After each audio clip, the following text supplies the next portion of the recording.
deudas que acumula la democracia, no solo las deudas externas, no solo las deudas a los organismos internacionales de crédito como el FMI o a los bonistas privados, también las deudas internas, la de la pobreza, la del salario real estancado, la del desempleo, la de la falta de empleo, la de falta de creación del empleo formal en Argentina, también privado, también estancado. De eso vamos a hablar hoy en la repregunta con Juan Grabois. Muchísimas gracias, Juan Grabois, por estar aquí. Muchas gracias por invitarme.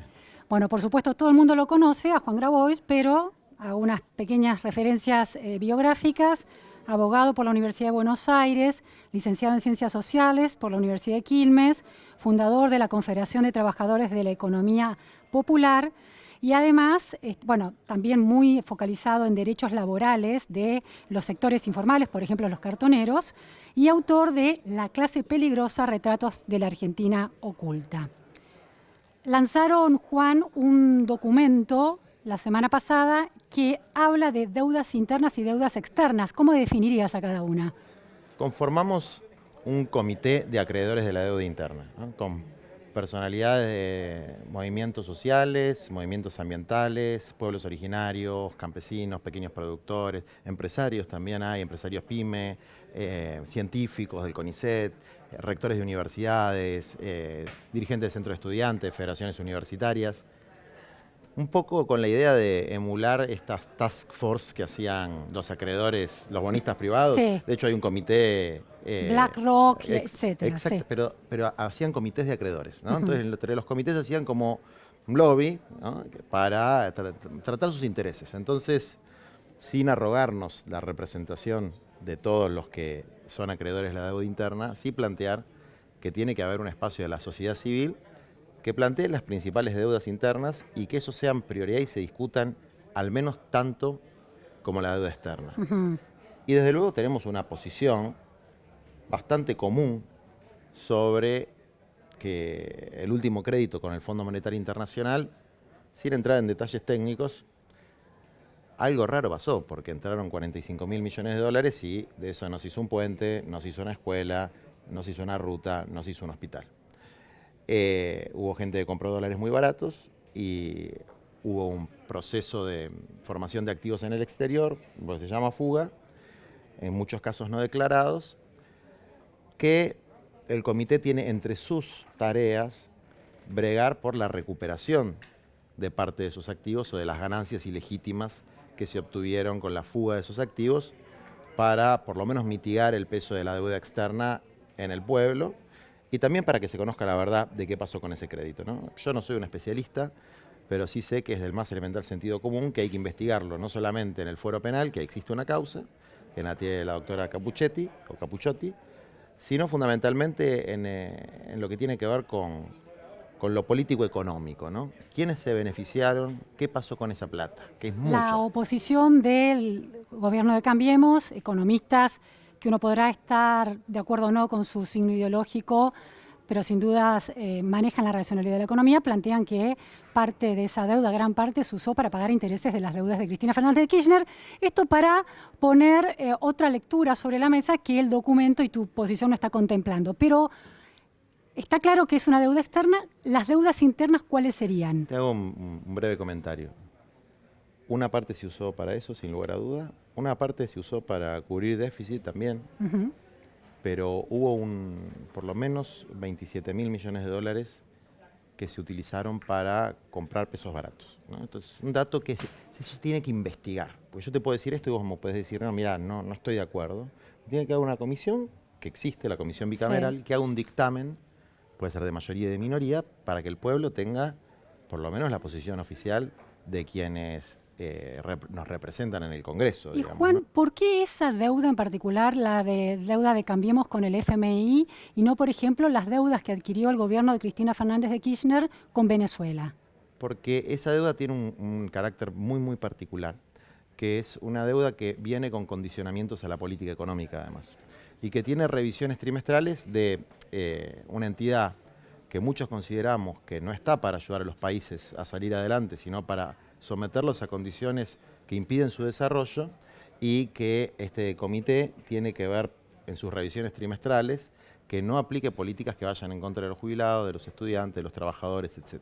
Ahora, hay un Congreso que votó en las dos cámaras ese acuerdo actual, el acuerdo actual con el FMI, hay un Congreso que lo votó. ¿Una comisión de acreedores puede tener más representación que los representantes del pueblo en diputados y en senadores? No es una disputa de representaciones, esto no es una institución pública, digamos, ¿no? Es una organización de la sociedad civil que busca que haya participación social en estas discusiones, porque a veces son discusiones de cúpula, de casta, efectivamente, donde uno no termina de entender las cosas y no las puede explicar, ni vos ni yo, muy pocos podemos manejar algunos detalles sobre estos temas. Pero además, la comisión de investigación, acá en este documento lo firma gente que votó el acuerdo, que estaba de acuerdo con, yo personalmente no estoy de acuerdo con el último acuerdo con el último acuerdo. Y acá hay gente que sí está de acuerdo, con independencia de eso. Es, bien, que se gastó bien, que se gastó mal, si hubo ganancias indebidas, cómo recuperarlas. Y tal vez de deudas anteriores también se tendría que haber hecho, pero... Claro, porque pensaba en el acuerdo de Cambiemos con el FMI, Sí. que va a ser sometido a partir de una iniciativa del kirchnerismo de la justicia. Es un acuerdo al que se puede acceder en sus condiciones. Podemos leerlo si tenemos la voluntad de pedir los pliegos de ese acuerdo. Y se discutió públicamente los acuerdos del kirchnerismo con Venezuela. ¿En qué año fueron? No sé, 2014, no recuerdo ahora particularmente. En todo ese periodo Cristina Kirchner se deuda con China y con Venezuela. Mira, la verdad, porque no tenía capacidad de endeudarse con el sector privado por el riesgo país tan alto, por el historial de default de Argentina. Yo era bastante chico y la verdad no me acuerdo el monto, pero quiero decir, es un monto, pero podríamos plantear que todos los acuerdos económicos, financieros, sean investigados, no importa el origen, no importa el acreedor. Desde luego, pero a ver, este está fresquito en la memoria y nosotros, por lo menos yo, a partir del año 2019, recién empecé a tener participación político-partidaria y a prestarle atención a lo que pasaba en el Congreso, ¿no? Mi vida siempre fue la militancia en los barrios, en las cooperativas, etcétera. Y hace poco empecé a interesarme un poco más por la política superestructural porque efectivamente yo creo que hay un espíritu de casta, que los cambios más profundos se hacen desde la base social y no desde las instituciones, pero empecé a cambiar un poco esa perspectiva. Y en este caso sí lo pude ir siguiendo. Yo empecé a militar en el 2001. Y en el 2001, el drama del 2001 era el drama del endeudamiento con el FMI. Los cantos en la Plaza de Mayo eran contra el FMI.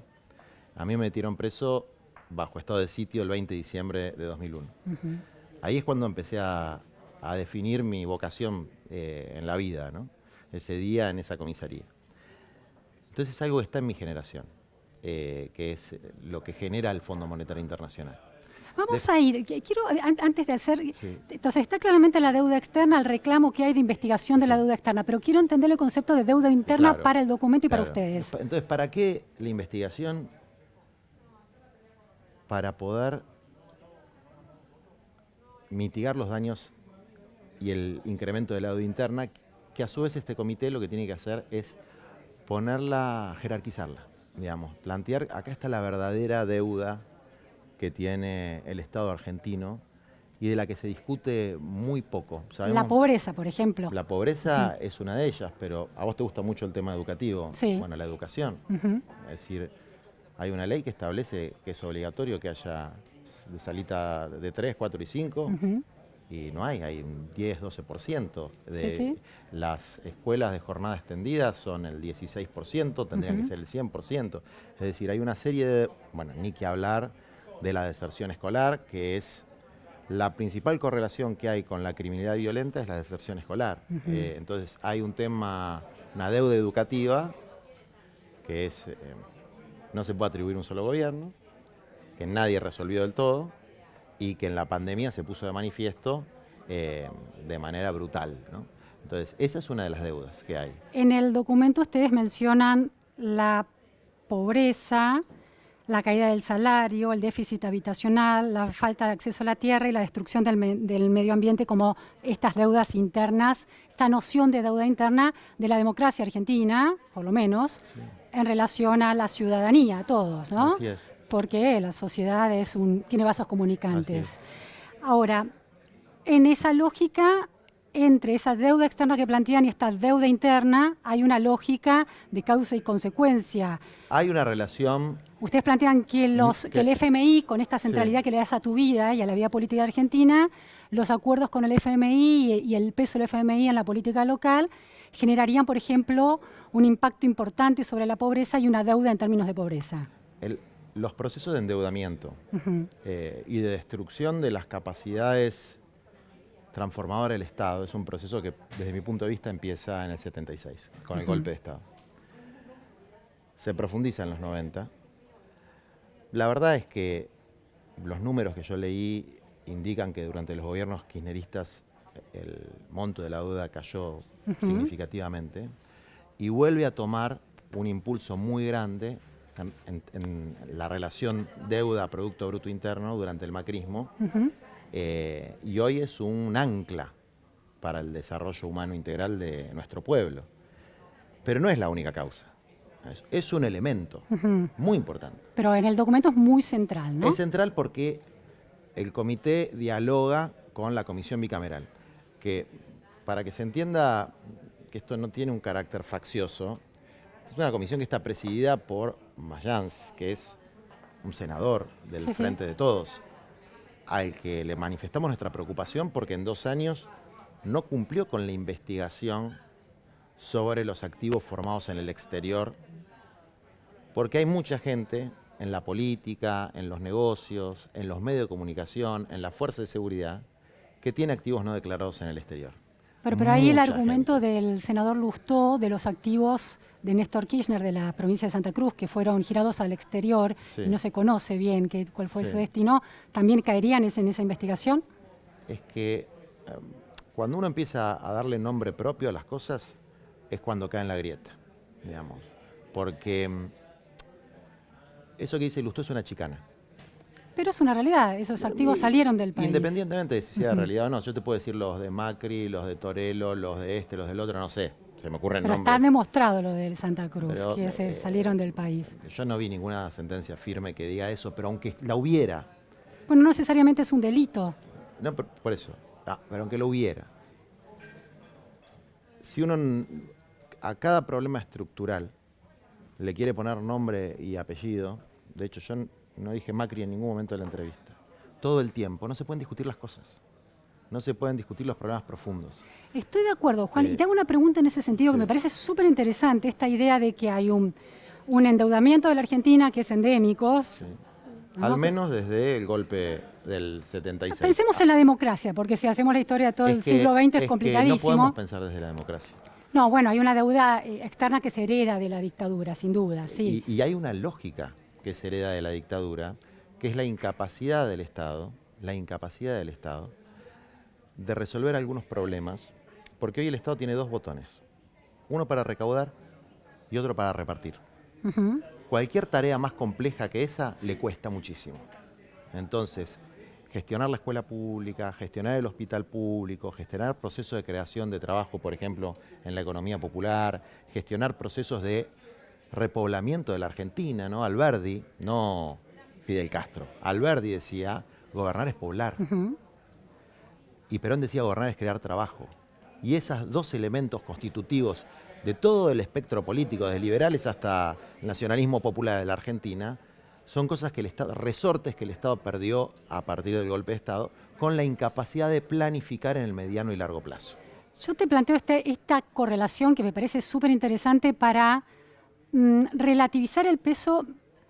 Hay una tendencia a, desde los sectores de centro-izquierda, a triangular los problemas de la Argentina con casi con un vértice convertido en culpable, que es Estados Unidos, sus intereses, la presión sobre América Latina vía los organismos internacionales de crédito.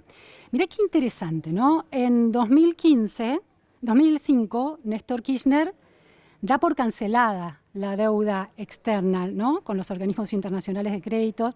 Cancelada, nos desendeudamos, ¿no? Ese es uno de los logros que reconoce el kirchnerismo, que le reconoce Máximo Kirchner a Néstor Kirchner cuando hace su renuncia a la jefatura del bloque en diputados. Pero vos pensás una cosa interesante. Desde ese momento, desde 2005, la pobreza en Argentina en 2007 llega al 37,2%. El momento, hasta 2015, el momento más bajo de la pobreza fue en 2013 con 27,4%. O sea, un país desendeudado en términos del FMI, ¿no? Que daba, bueno, el Club de París, algunas colas sueltas, ¿no? Pero en términos del FMI ya no pesaba esa deuda. Y sin embargo, la Argentina de Néstor Kirchner en los últimos años de gobierno y de Cristina Kirchner en los años siguientes, no logra, a pesar de haberse deliberado el 15 de diciembre de 2005 de la deuda externa del FMI, no logra bajar esa pobreza. 2007, 37,21%, 2011, 28%, 2013, 27,4%, 2014, 32,4%, 2015, 30,1%. Entonces la relación, esa correlación o esa causalidad no parece ser tan clara entre estar endeudado con el FMI y tener una Argentina pujante. Hay algo que los argentinos no estamos, o que los dirigentes, no importa si son kirchneristas u otros, no están haciendo bien. Bueno, pero por eso te decía, no hay una relación lineal, pero es un elemento sustantivo dentro de la situación de nuestro país, el endeudamiento que tiene. Es una cuestión de sumar y restar esto. Digamos, las cuotas que hay que pagar en dólares, los intereses, los condicionamientos externos. Pero en esos años no estaba eso, y son muchos años. Lo que pasa y la pobreza se consolida y en un nivel muy alto. A ver, vos me pones en una posición en la que yo tendría que ser abogado de los años del kirchnerismo. Y no es mi interés. Yo estoy hablando de la correlación entre... No, porque el yendo a esa lógica de no FMI, pobreza, deuda de la pobreza. Es que además, si vos ves los números que vos misma estás relatando,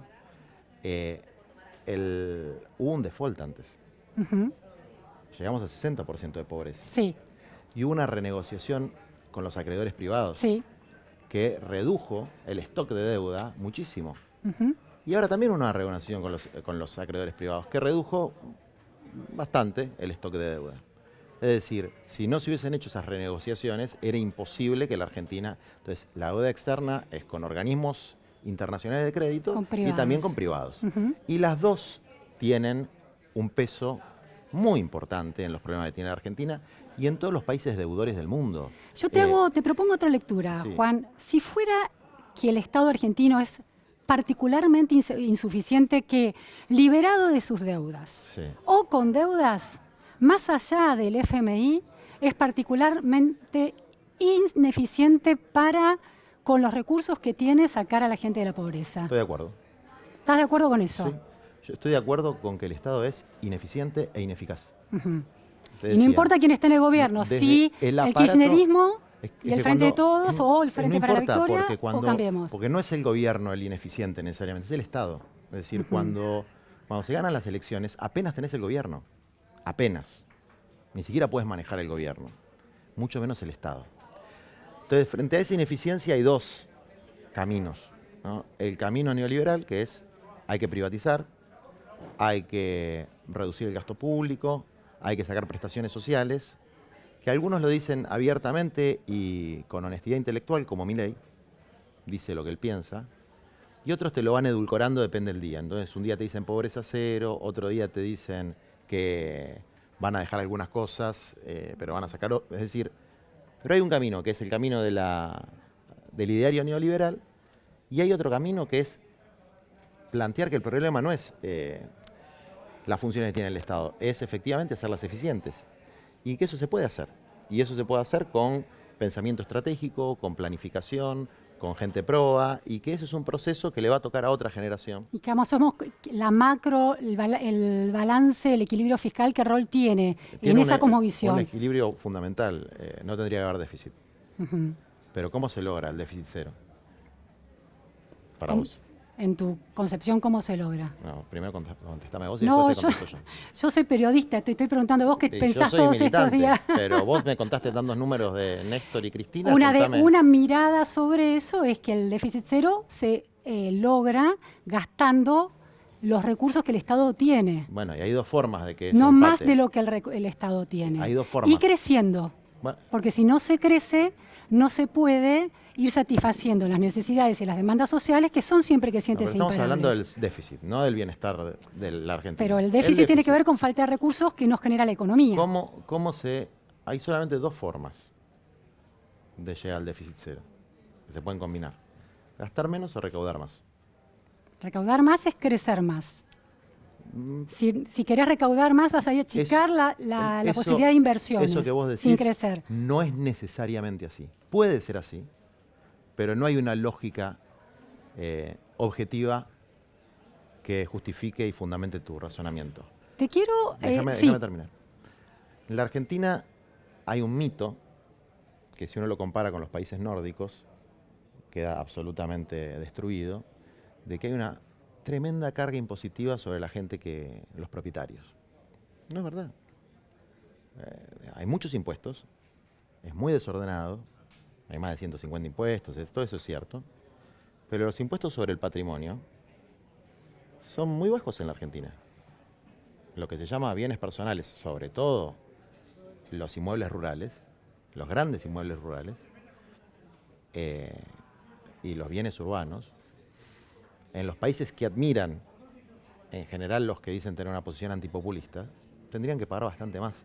Acá el impuesto más grande es el impuesto a la pobreza, que es la inflación. No, y el IVA.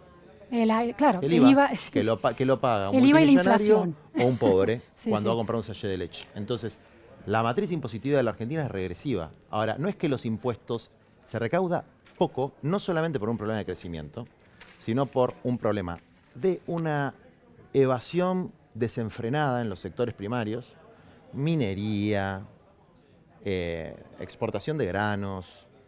La evasión es innegable, se habla poco en los medios de eso, pero las barcazas que pasan por la Argentina, van a Paraguay y vuelven por la hidrovía, hay fotos, está Pero absolutamente... te hago esta pregunta, los estados escandinavos que vos planteás tienen un estado de bienestar vigoroso, con una carga impositiva importante sobre los ciudadanos, pero tienen una calidad de servicios públicos sobre los que los ciudadanos no tienen que seguir, a partir de los que los ciudadanos no están obligados a gastar en servicios privados. Entonces hay un estado muy eficiente.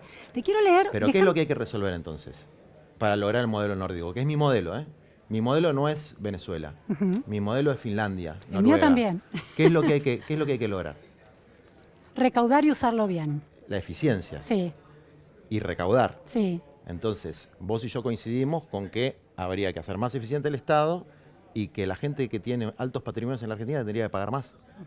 ¿Estás de acuerdo con esa tesis? Estoy de acuerdo con esa tesis, bueno. en algunas rubros de tributarios, sí. Bueno, entonces, plantear eso, lo que vos y yo estamos planteando, mirar una cámara y decir, mire, usted si tiene mucho patrimonio tendría que pagar más, es una cosa que hoy decirla en la Argentina te pone un estigma, que es la letra K.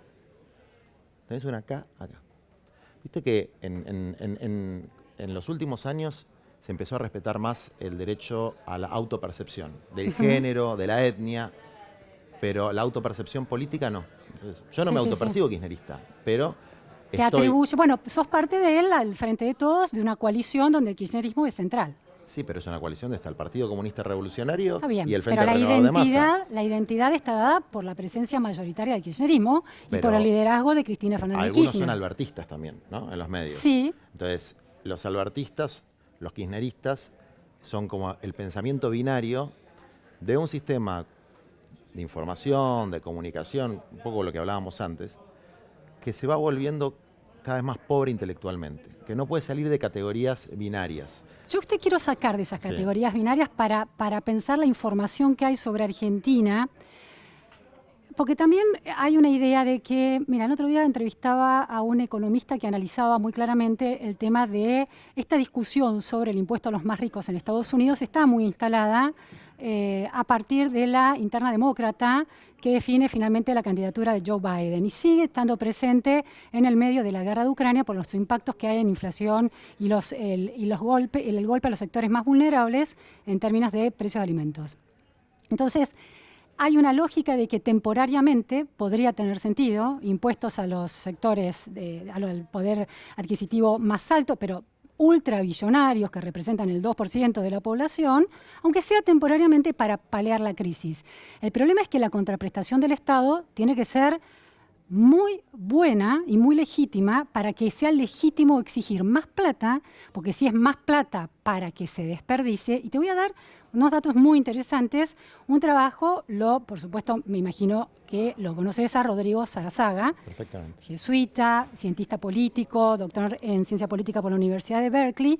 Él dirige el Centro de Investigación y Acción Social, CIAS, y con la Fundación Fundar, hicieron un trabajo, un mapa de las políticas sociales en la Argentina, aportes para un sistema de protección social más justo y eficiente.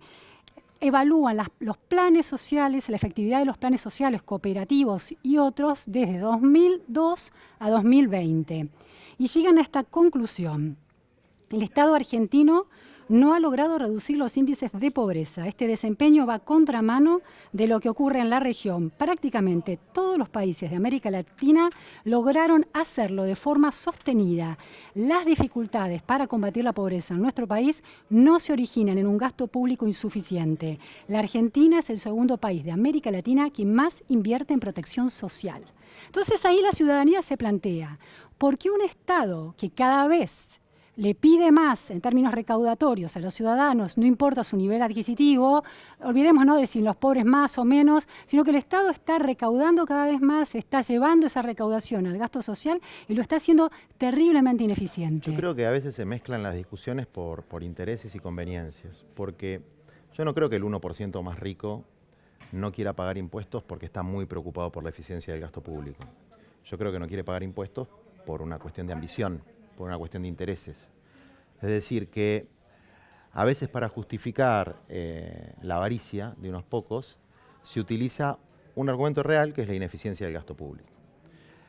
En relación... Pero vos preferís enfocarte en la avaricia, que es un precepto moral sobre la conducta de alguien. Mira, Andrés Borenstein, un economista muy interesante, dice que los especuladores son necesarios porque generan liquidez. Cuando hay un especulador que quiere comprar algo, hay un flujo de fondos que va a alguien que necesita cash para invertir en otra cosa. Y eso mueve la economía. Me niego a creer que un mundo bueno, un mundo humano, se pueda mover por la avaricia. No estoy de acuerdo con eso. Nunca voy a estar de acuerdo con eso. Pero me enfoco en eso primero para mostrar la contradicción que existe en un discurso que justifica la idea de que los ricos pagan muchos impuestos con la ineficiencia del gasto público. Son dos discusiones que hay que tomarlas por separado, porque no es que es ineficiente porque recauda mucho, es ineficiente porque es ineficiente. Entonces, pero recauda cada vez más. Ha ido creciendo la presión tributaria en Argentina. Eso no hace que sea ineficiente el Estado. Que tenga más plata no hace que el Estado sea Lo que hace, bueno, la ineficiencia del Estado está sostenido en un flujo de fondos que viene de los ciudadanos y que están obligados a eso. Pero por eso, pero cuando uno... Si los ciudadanos no pusieran más plata, ese Estado no podría seguir siendo ineficiente. Sí, y si ese a ver, cuando uno plantea las cuestiones en esos términos, haces una mezcolanza, que esa mezcolanza permite justificar las posiciones de los que no quieren pagar impuestos teniendo mucha plata. Y con eso se hace una suerte de populismo de derecha, porque no se distingue el impuesto injusto que paga la pyme o que paga el laburante. Pero eso se discute todo el tiempo, la carga impositiva sobre las pymes, todo el tiempo se discute en la Argentina. Sí, poquito, se habla más en general, se habla de otras cosas. Y en general, a los que les va muy bien son a las grandes empresas, que además en general tienen, sobre todo en el caso de los medios de comunicación, pasa mucho en La Nación, el Grupo Clarín, que han tenido prebendas del Estado durante muchos años, incluso hoy siguen teniendo pauta publicitaria que no termino de entender por qué se gasta plata en eso, ¿no? Si mal no les va. O edificios como este, donde ha sido ganado al río y son tierras públicas, donde está este edificio, o donde está el Grupo Clarín, que es un bajo autopista. Es decir, hay un sistema en la Argentina donde el sector empresario, los grandes empresarios, no los pequeños. Los empresarios de amigos, del capitalismo de amigos. Del capitalismo de amigos, donde está el Grupo Clarín, el Grupo La Nación, Cristóbal López, Julio López, uh-huh. Techín, etcétera, etcétera, etcétera. Podría nombrarte las 20 principales o 30 principales fortunas de la Argentina, sean de un lado, sean del otro, y todos han estado en algún momento de la historia o en toda la historia vinculados con el poder.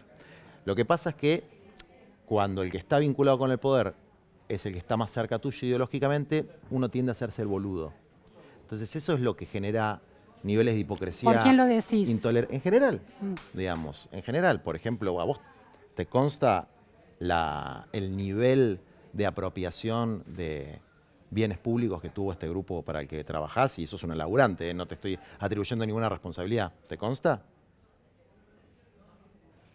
No, la verdad que no. Bueno, pero fíjate, vos que sos tan inteligente y tan estudiosa, no estudiaste los Es orígenes una del medio entrevista sobre mí, en yo el que soy el trabajaste. objeto con las cosas importantes que hay en Argentina. Tus respuestas son sobre mí, No, a mí me sobre gusta- condición de A trabajadora. mí me gusta el diálogo. Y en el diálogo... Por eso volvamos a lo importante Pero que es en la el pobreza diálogo- estructural de la en Argentina y el las diálogo- deudas sociales de la El diálogo es de ida y Argentina, ¿no? vuelta, ¿no?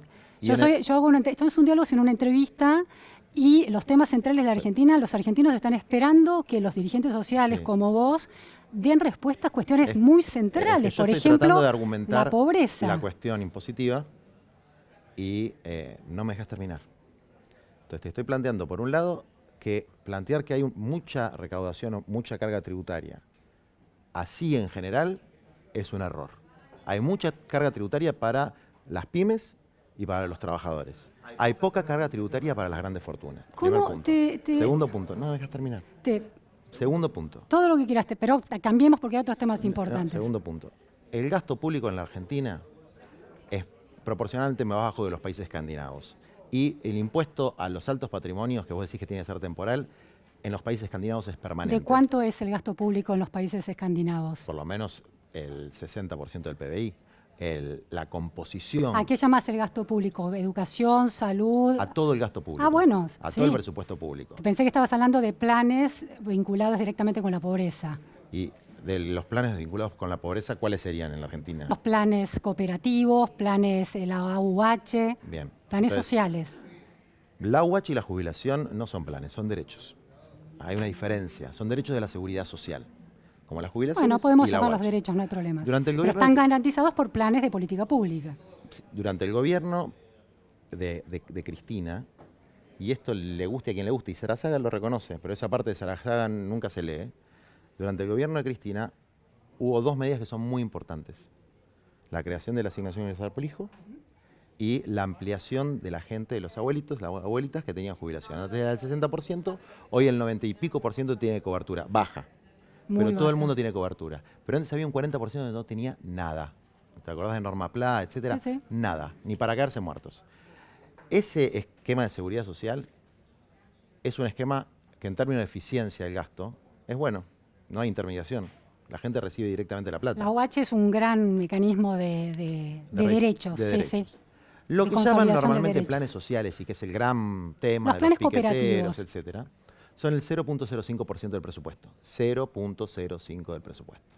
Eso lo puede ver cualquiera, entra a la página de presupuesto abierto. La AUH es el 0,5% No, del presupuesto. la OH es el 0,5.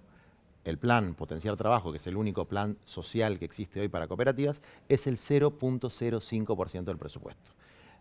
Se busca en presupuesto abierto y ahí aparece cuánto representa. Es decir, es muy poco. Ese es el problema de la Argentina.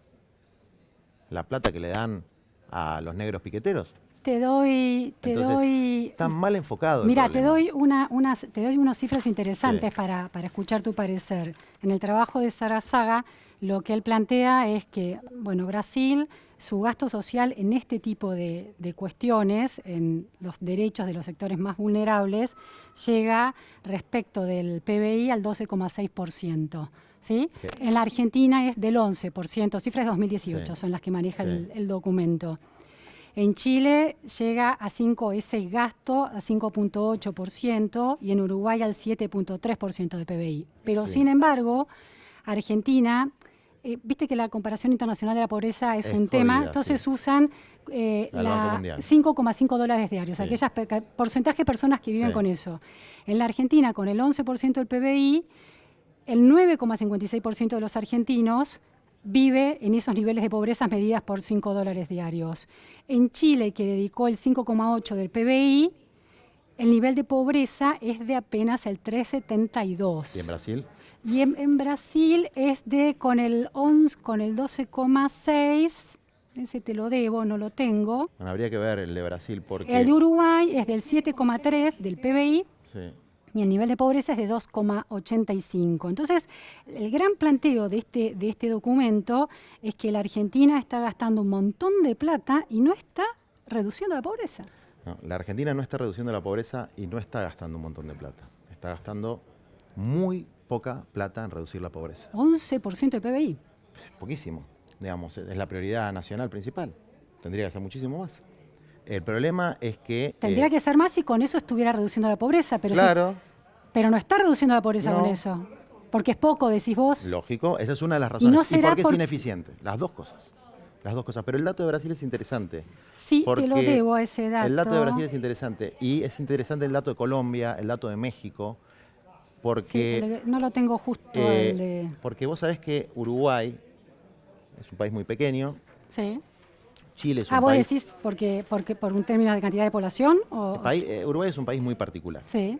No es una radiografía de América Latina.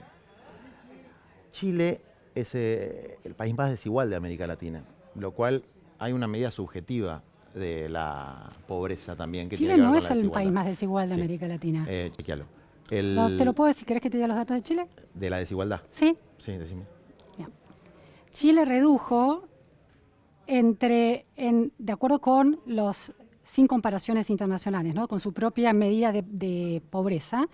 En 1990 Chile tenía una pobreza del 39%. En 1990. Estamos hablando de la desigualdad, no de la Espera, pobreza. ya te lo digo. Y en los años 2017-2018 la pobreza llegó al 8,6%. El índice Gini, Sí. que es el que mide desigualdad, en el año 90 era de 0,54.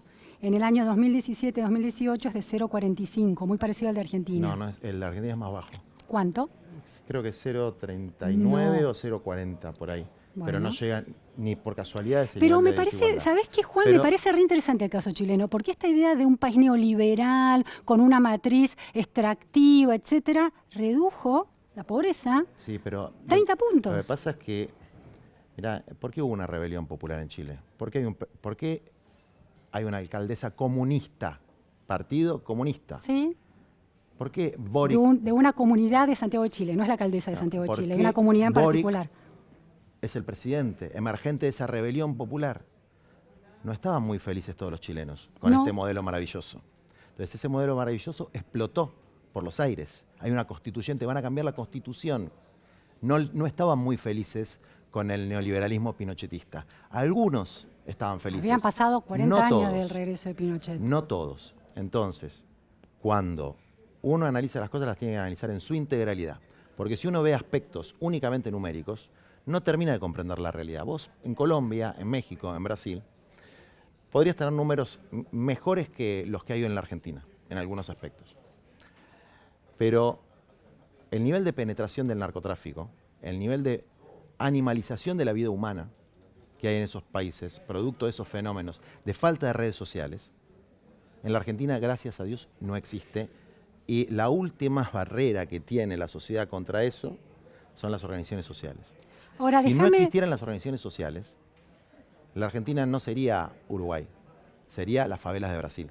Juan, sería déjame Colombia, preguntarte sería sobre México. eso. Déjame preguntarte sobre eso. Por un lado, la lectura del proceso chileno es interesante, pero se puede reponer otra dimensión, que es un país de ingresos medios, que satisfecha algunas necesidades muy centrales. Por ejemplo, el nivel salarial, ganan más per cápita en dólares, es más alto que la Argentina, y en términos educativos. Es el sistema educativo que ha reducido más su brecha ¿Cuál? de desigualdad, el chileno, y es el que tiene mejores rendimientos de educación en la región. Entonces, dos variables muy importantes. Entonces, la lectura es que, como es un país de ingresos medios que ha satisfecho necesidades muy básicas, ahora está pidiendo su demanda es todavía mayor, lo cual es muy razonable, está Eso muy ha bien que pasado sea en así. todos los procesos latinoamericanos, desde el boliviano, que fue el más excepcional de todos, porque el proceso boliviano generó una verdadera revolución cultural. Antes los quechua, los aymara eran tratados como mierda en Bolivia. Bueno, la sociedad, Bolivia es el que más redujo la desigualdad de la región. Ese fue el proceso más extraordinario que hubo. Ujú. Pero mirá qué interesante, Evo sí. Morales con un proceso de matriz capitalista, de bajísima inflación, una economía de mercado puesta en juego Acá en la todos los procesos extracción. son de matriz capitalista. Digamos que en la todos. Argentina hay un cuestionamiento a esa matriz, ¿no? ¿De qué? Al rol del capital privado, a lo que necesita el capital privado Pero- para crecer, que es una macro equilibrada. No, eso no lo cuestiona nadie. Eso es el contrarrelato. El cepo a las exportaciones existe. ¿Qué es el cebo a las exportaciones? Poner cupos, por ejemplo, a las exportaciones de carne. Eso lo han hecho muchísimos países en distintos momentos de la historia. No, esto de que acá hay capitalistas y anticapitalistas es un mito. Los únicos anticapitalistas declarados son los del frente de izquierda. El capitalismo, yo te podría decir, yo soy anticapitalista. Claro, pues Yo creo tomás un modelo tierras aparte. y no crees en la propiedad privada Pero- de las tierras. No, me estás acusando de una No, cosa... pero has tomado tierras o no, No, nunca. ¿no? El campo, aquel famoso episodio del campo de la heredera de los Echeverre. ¿De Dolores? Sí. Pero Dolores entró ahí, aparte yo no tengo ninguna causa. Dolores entró ahí con su No hablo familia de y sus causa, amigos. digo que Pero había un no, interés en una acompañar esa toma. No, yo tengo... No, eso son dos cosas distintas. A ver, Una cosa es que uno acompañe una reivindicación que considera justa y otra cosa es que uno vaya y tome y se imponga sobre la propiedad privada de otro. ¿No? Son dos cosas distintas, digamos, ¿no? Es como lo que alguno quisiera creer que uno es, ¿no? Entonces, yo soy anticapitalista porque creo que el capitalismo es un sistema que lleva al abismo ambiental fundamentalmente, más allá de las injusticias distributivas. ¿y el comunismo no? Bueno, pero no soy comunista. Por eso digo, No. ¿cuál sería Un modelo alternativo donde el ser humano esté en el centro y no la ambición y la ganancia. y en la práctica qué país lo representa? Los países nórdicos. Los países nórdicos. Claramente. Bien. Son los que mejor representan ese modelo. Pero es un modelo con un Estado muy fuerte, Sí, sí. muy fuerte. No es un modelo de absoluto liberalismo. Pero con un rol del capital privado impresionante. Es un Estado que genera reglas para que el capital privado haga su trabajo. Exactamente, y a su ¿eh? vez tiene el mayor número de empleados públicos, el mayor número de prestaciones sociales. ¿Por qué? Porque cuando el capital está desbocado, busca la ganancia. Mira, se desmontaron en los últimos 10 años, para que vean, más o menos 3 millones de hectáreas. ¿Qué se hizo en esas hectáreas? Se plantó soja. Esas 3 millones de hectáreas donde se plantó soja no hay más bosque nativo. Pero es un gran emprendedor el hombre que ha plantado soja ahí. Bueno, yo no estoy de acuerdo. Yo creo que es un hecho criminal ese. Y es un hecho criminal en el que participa toda la cadena. Lo que pasa es que es un dilema para un país. Si no vive de la explotación pesquera o de la explotación petrolera o de la explotación de los agronegocios, ¿cuál es el modelo económico que permite dar de comer a millones de personas? Bueno, ¿no? el dilema, claramente en la Argentina todos dicen que produce alimento para 400 millones de personas y no puede alimentar a 40.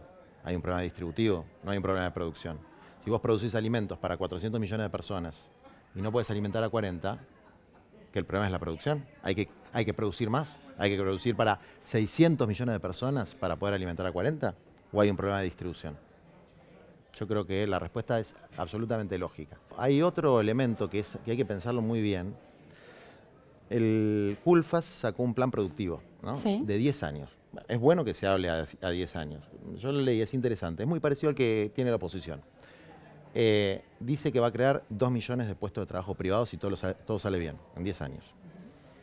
Vamos a suponer que le va muy bien, y son 4 millones de puestos de trabajo privados. Es decir, duplica lo que él dice que sería el mejor escenario.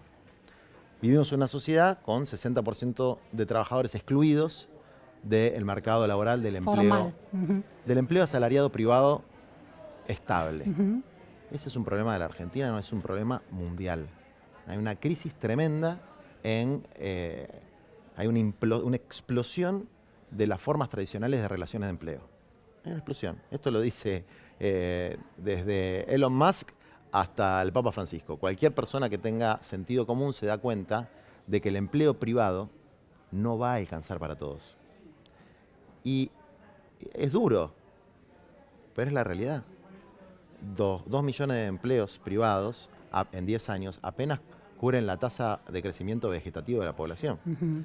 Entonces, si nosotros no asumimos que no van a entrar todos a ese segmento, al sector privado, y que hay que buscar alternativas creativamente, y estamos jodidos. Está bien, pero antes de buscar esas alternativas para los que quedan realmente excluidos, el sector privado tiene que recuperar su vigor, salir del estancamiento y generar empleo, porque en 2011 no se crea empleo formal privado en la Pero, Argentina. Bueno, Te yo creo estancaban que vos 42% más invertís las prioridades. O sea, que vos pensás que el sector privado tiene que recuperar su vigor antes de pensar en el sector Yo digo que privado excluido. también tengo Bueno, Pensar las yo creo que cosas al mismo primero hay que tiempo. pensar en los excluidos y después hay que pensar en el vigor del sector privado, porque el sector privado, que es muy importante, no va a resolver estos problemas, porque no funciona así en ningún otro Pero el lugar del Estado mundo. tampoco los ha resuelto. No Y los está resolviendo. la última cuestión, Juan. Por eso hay que buscar un sistema mixto, que tenga un sector privado pujante, un Totalmente. Estado eficiente y un sector social que funcione bien, que esté bien regulado, que esté bien controlado y que genere una productividad alternativa, que no será la productividad que se puede valorizar en el mercado financiero o en dólares, sino la productividad del cuidado, la productividad ambiental, la productividad de mejorar las comunidades. Está bien, que es son- interesante imaginar eso y cómo puede llegar a ser. Tengo una última pregunta más coyuntural, Juan, que tiene que ver con los acampes, el reclamo de más cantidad de planes cooperativos que vemos, no sacan a la gente de la pobreza, no sirven como puente hacia el mercado de trabajo y hay una disputa acerca de quién los reparte, cómo se asignan y hay una cierta opacidad en ese reparto y arbitrariedad. ¿Crees que deberían volver, por ejemplo, a las intendencias o funcionar más como la UH en una transferencia directa? Yo creo en el salario universal, como Elon Musk y como el Papa Francisco. Depositado en El una Papa cuenta Francisco, bancaria. lógico, el Papa Francisco plantea dos medidas. Una medida es la reducción de la jornada laboral y otra medida es el salario universal o el ingreso básico universal. Yo creo que eso es lo que tiene que hacer la Argentina, que es hacia lo que van los países desarrollados. Y desde luego eso requiere que los que tienen muchísimo, no los que tienen mucho, los que tienen muchísimo van a tener que pagar un poquito más. Y si no, va a seguir habiendo acampes. O sea, no es un problema de matemática, no es un problema de ideología. Del mismo modo, va a seguir habiendo tomas de tierra si la gente no tiene un lotecito para vivir. Lo va a Sí, seguir- va a seguir pasando. Sí, sí, Hay un la déficit- posesión de una vivienda es un derecho social que las democracias incumplen Sí, históricamente. entonces, y va a seguir habiendo criminalidad si no hay escuela desde los 3 hasta los 18 años para todo el mundo. Bien. Digamos. Entonces, si no se resuelven esos tres problemas, el ingreso, la vivienda y la escuela, y una mínima preservación del medio ambiente, y nos va a ir mal a todos. Entonces, esas son las deudas internas que nosotros tenemos que priorizar por sobre cualquier otra consideración. Bien. Bien. Muchas gracias, Juan A vos. Grabois. Fue Juan Grabois en la repregunta.